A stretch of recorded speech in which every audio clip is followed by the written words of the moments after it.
kelakuannya syukur itu ada dua. Ingat-ingat baiknya, lupakan kejelekannya.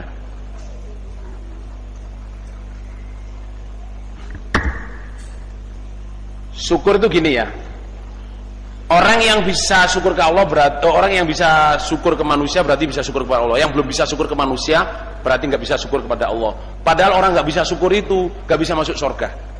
Orang masuk surga itu karena syukur. Ibadah ini adalah wujud dari syukur. Nah, yang perlu ditulis adalah saudara jamaah, yang perlu ditulis adalah kadang ya, orang yang ditolong menjadi cobaannya orang yang menolong. Ya, kadang orang yang ditolong menjadi cobaannya orang yang menolong. Nah, poin berikutnya, kadang orang yang menolong menjadi cobaannya orang yang ditolong, sehingga tidak bisa syukur. Kalau yang di atas tadi sehingga undat-undat. Ulang yang paling akhir.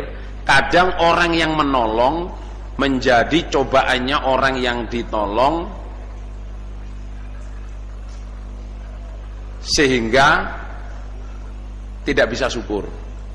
Kalau yang di atas ya, kadang orang yang ditolong menjadi cobaannya orang yang menolong, sehingga undat-undat.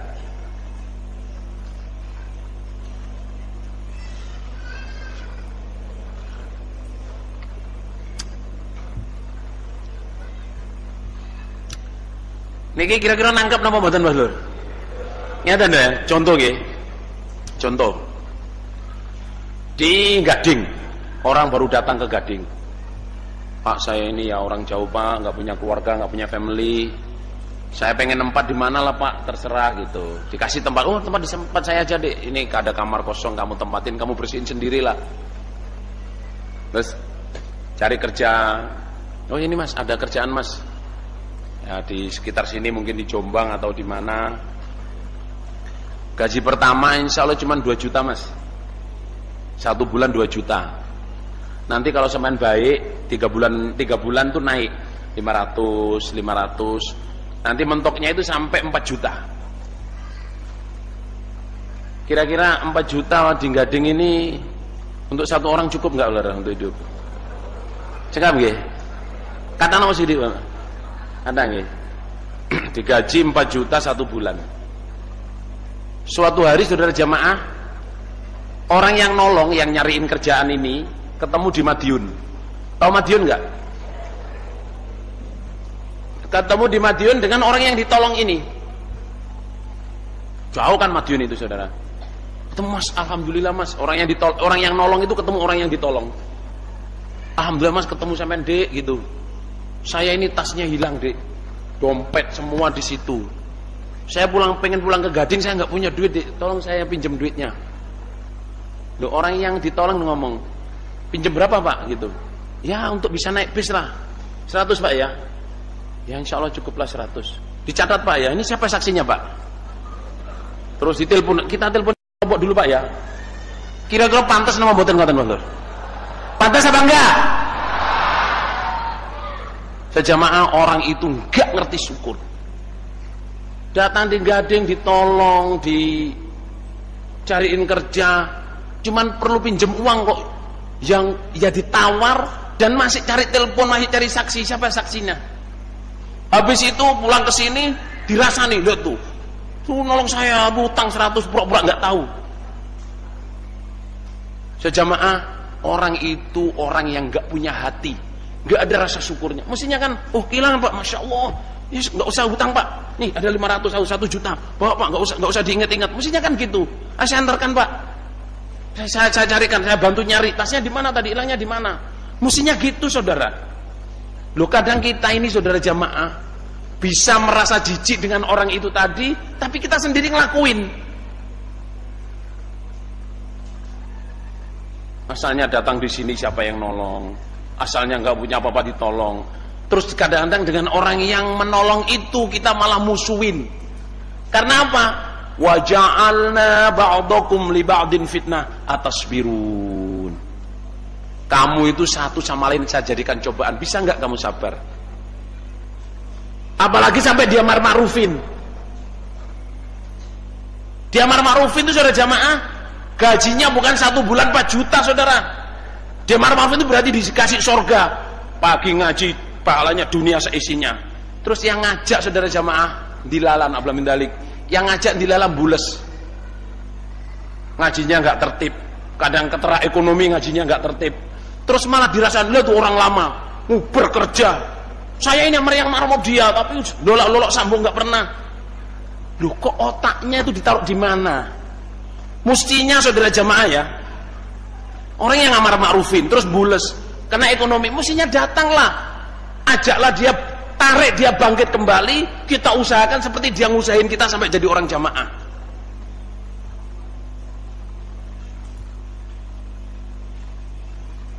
Sejamaah memang kadang-kadang ya, orang yang ditolong ini menjadi cobaannya orang yang menolong. Sampai orang yang menolong jadi undat-undat. Tapi kadang bisa sebaliknya. Ya toh?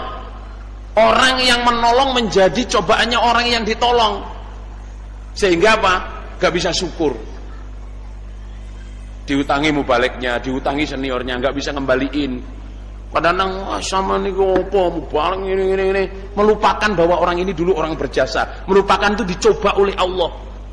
Cuman uang 10.000, 100.000 menjadikan undat-undat, lupa diberi surga oleh Allah lewat orang ini. Muhajir Ansor, ya toh, orang lama orang baru, ya toh, orang yang lawas-lawas, kadang lupa. Kadang orang lama juga, wong nyar-nyar iki piye sih karo perjuangan iki.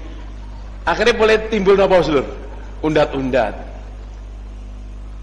Tapi orang baru kadang yo gak ngerti nek iki sing gawe iki yo wong lawas iki jan betul-betul perjuangan kan gak lupa lah.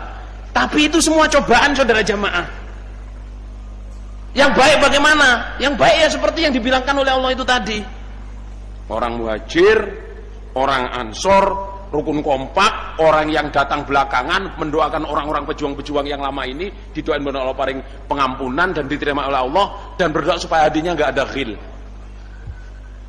Walladzina ja'u min ba'dihim yaquluna rabbana ighfir lana wa li ikhwanina alladzina sabaquna bil iman wa la taj'al fi qulubina ghillan lil ladzina amanu rabbana innaka ra'ufur rahim.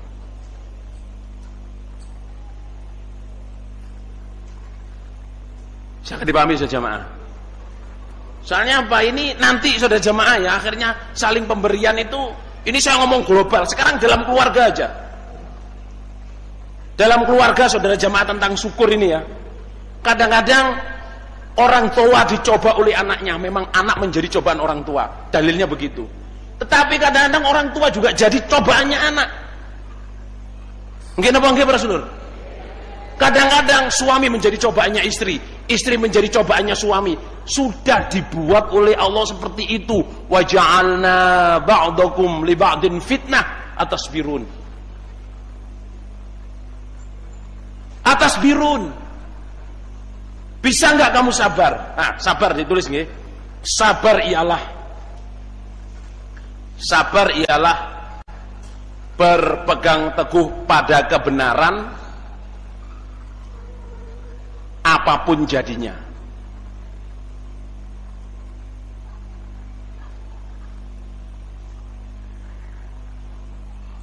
Ulang, sabar ialah berpegang teguh pada kebenaran apapun jadinya.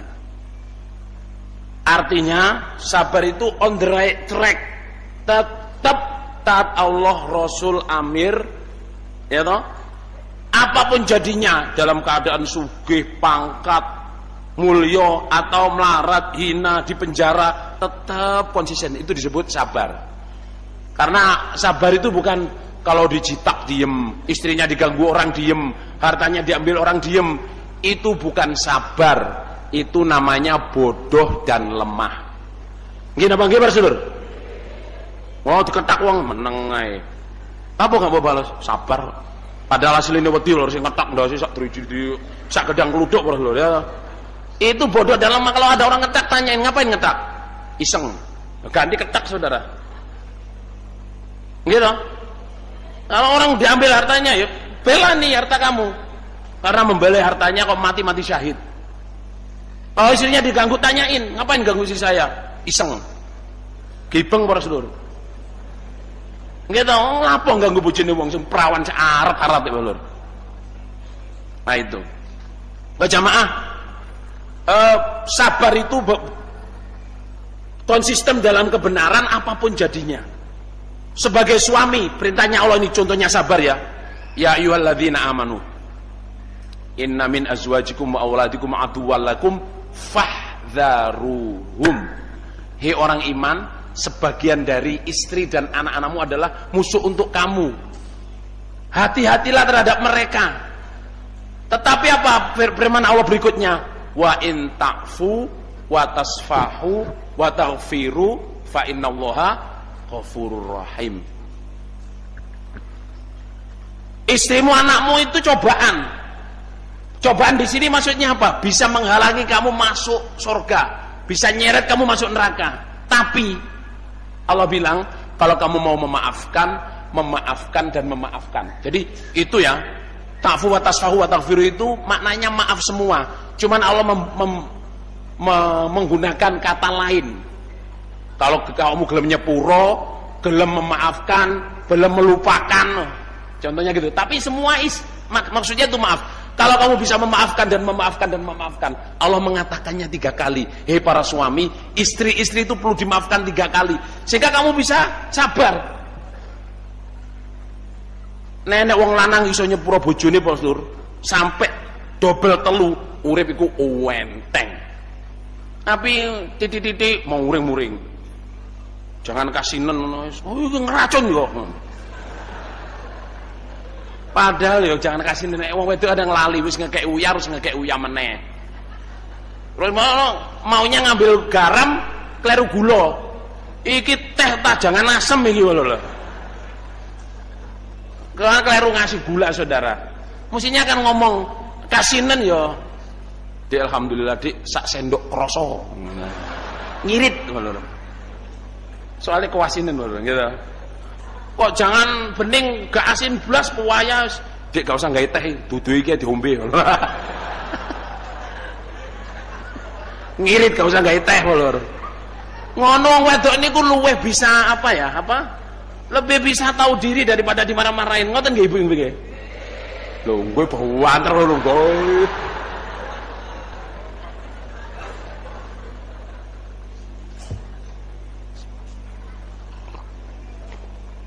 Ini belum nasihat tentang suami istri nih Mas Lur.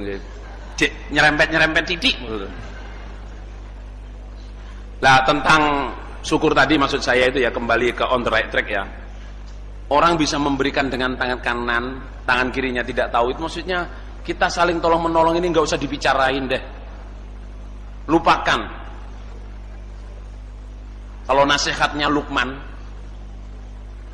alaihi salam, saya selalu bilang Luqman alaihi salam karena memang hadisnya begitu ya.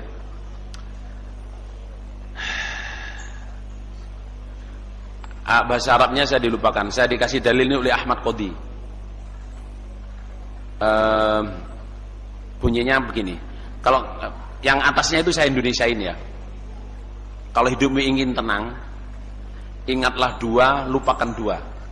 Udhkurusnani wansakhnani.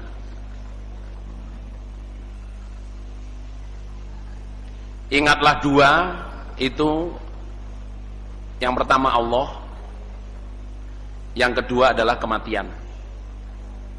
Jadi kamu ingatlah selalu 2 hal, yaitu Allah dan kematian. Lupakan 2. Yang pertama, baikmu pada orang, baikmu pada orang lain. Yang pertama. Yang kedua, jeleknya orang kepadamu. Jeleknya orang kepadamu. Ingatlah 2, apa? Yang pertama Allah, yang kedua kematian. Lupakan dua. Yang pertama apa? Baikmu kepada orang dan jeleknya orang kepadamu. Urip iku tawenang, Bro. Saya dapat mangkulan ini, saya udah dinasehati Cak Dohir. Ya di pojok. Saya sering ketemu Cak Dohir itu ya di pojok. Kertosono itu kan ada muridmu, ojo mbok iling-iling. Oh ngoten Cak. Ya. Lah napa Cak? Ya wong kadang-kadang enggak seneng mir diceluk murid enggak seneng. Nek awakmu mbok iling-iling kok awakmu wah iki sing ngamar marufi aku sing ngingsapno aku. Iku syirik mir. Oh nggih Cak. Ingat betul, terus nggak taunya ada dalil ini saudara jamaah. Kalau hidup ingin tenang, ingatlah Allah, selalu ingat Allah dan selalu ingat kematian. Enteng Rasulullah. Allah pol-poli mati Rasulullah. Gini apa nggih Rasulullah? Pol-pol mati.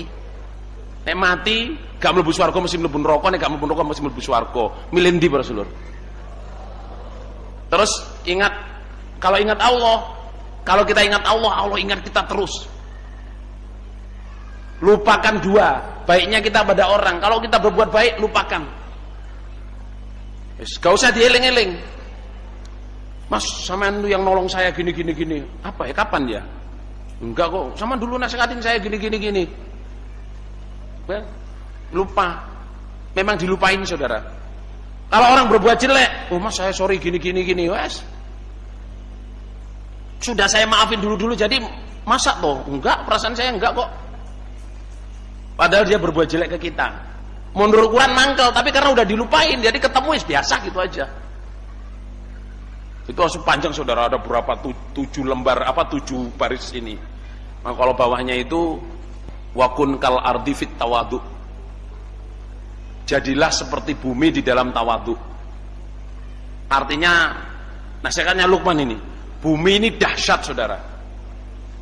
Kalau bumi ini sampai mulet Rasulullah sak gading iki lho insyaallah. Coba di mana? Di Jogja dulu itu.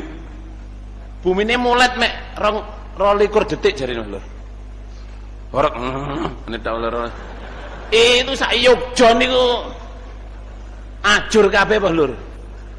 Bumi ini saudara dahsyat kekuatannya. Diuyuhi, dikencingi, diisingi, didoni meneng ae Lur. Karena apa memang dapuk aku ngene iki.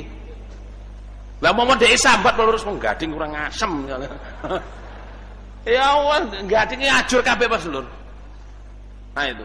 Jadilah seperti bumi dalam tawadhu. Meskipun kita ini sudah jamaah pinter, kuasa, ini tawadhu ae Mas Lur. Dilok-lokno wong wis gak biasa. Muga-muga Allah barokah.